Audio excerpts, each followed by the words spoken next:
Ah yes, RAM, the magical speed juice that fixes everything. Your game stutters, more RAM. Chrome's being weird, more RAM. Grandma's toaster isn't working, obviously more RAM. But here's the thing, just adding more RAM doesn't always mean a faster PC.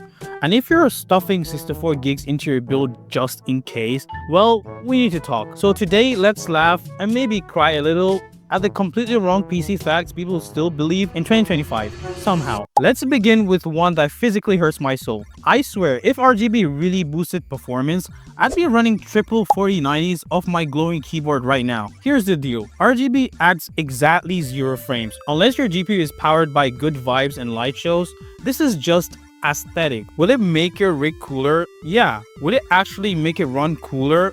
Not even slightly. But hey, if you need a reason to justify why you spend $300 on fans that look like a rave, go off, king. And speaking of hurting, let's talk about power supplies and why some people are out here buying 1000 watts for a system that could be powered by a hamster wheel. Look, unless you're building a mini power station for NASA, you probably don't need a 1000 power supply. Got a mid-range GPU, some RGB, a humble Ryzen chip, you'll be fine on 550 or 650 from a reputable brand. I once saw a guy running a 1050 Ti with a 1200 power supply. Why? To future-proof. Dude, what are you future-proofing for? The launch of Crysis 7 Nuclear Edition? Bigger isn't always better, and in this case, it's just burning money and potentially your components if you go cheap on quality. Now, once they've got enough watts to power a microwave, these same folks suddenly get scared of overclocking because apparently adjusting a slider in BIOS will melt your CPU. This one causes unnecessary fear and unnecessary smoke, depending on who you are. No, overclocking won't destroy your CPU if you know what you're doing. It's like spicy food. Handle it with care, don't go full ghost pepper if you've never handled a jalapeno. Modern CPUs and BIOS systems have safety limits. They'll throttle or shut down before catching fire.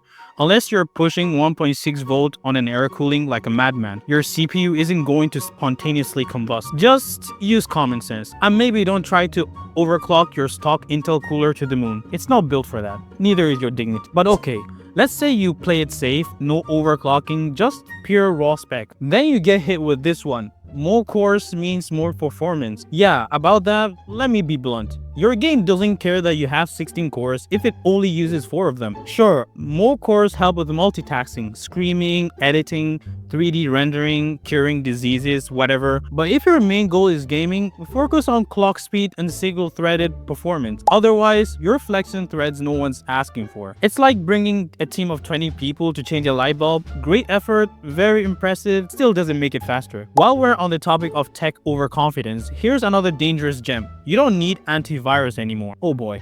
This one comes from the I'm too smart to get the virus crowd. I don't click shady links. I only download RAM from trusted sites. Viruses are for normies. Listen, Windows Defender exists for a reason. You don't need to install 2000 style bloated antivirus bloatware. But don't just go raw dogging the internet thinking malware is a myth. Click the wrong pop-up and next thing you know, your search bar is a crypto miner and your webcam is live streaming you to the dark web. Just use built-in protection, keeps Windows updated, and don't download GPU drivers from totally not a virus.exe. At this point, if any of this sounds familiar, congrats, you're one of us. And if you've made it this far, please subscribe. I know how it sounds. I sound like a YouTuber on the edge, but that's because I am.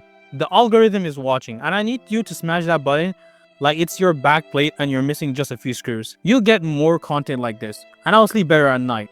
Probably. Maybe. Okay, back to the chaos. Because there's another myth that is kind of a reverse of the earlier one. That if you don't overclock, you're wasting your CPU. Listen, some people just want a stable system that doesn't scream in pain every time they launch an app. And that's fine.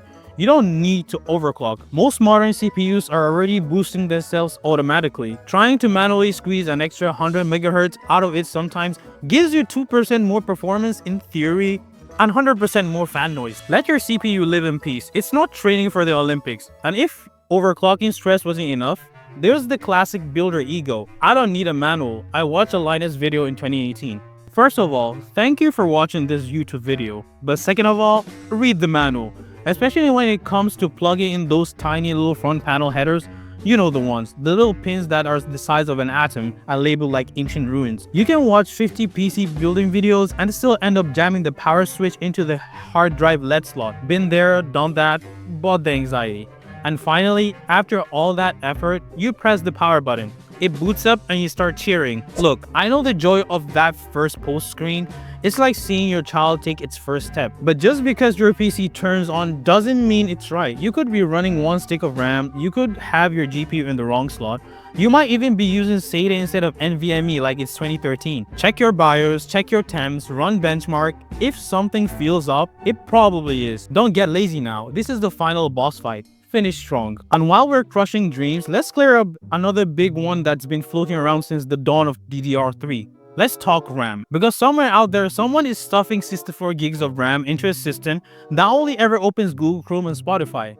Look, I get it. RAM is cheap, it's shiny, it makes you feel powerful, but more RAM doesn't automatically mean more speed. It's like filling your fridge with food and then only eating 1 slice of bread a day. Most games and general tasks run just fine on 16 gigs. If you're editing 4K video, sure, upgrade. But if you're just gaming and your PC has more RAM than your brain has thoughts, you've overshot it, my guy. Match your RAM to your needs, not your ego. PC building is 1 part science, 1 part art, and about 5 part internal screaming. The internet is full of half-baked myths that refuse to die, but now you know better. So whether you're slapping thermal paste like it's peanut butter, or you're thinking RGB gives you superpowers, stop, breathe, and do it right. With that said, thanks for watching. Until next time.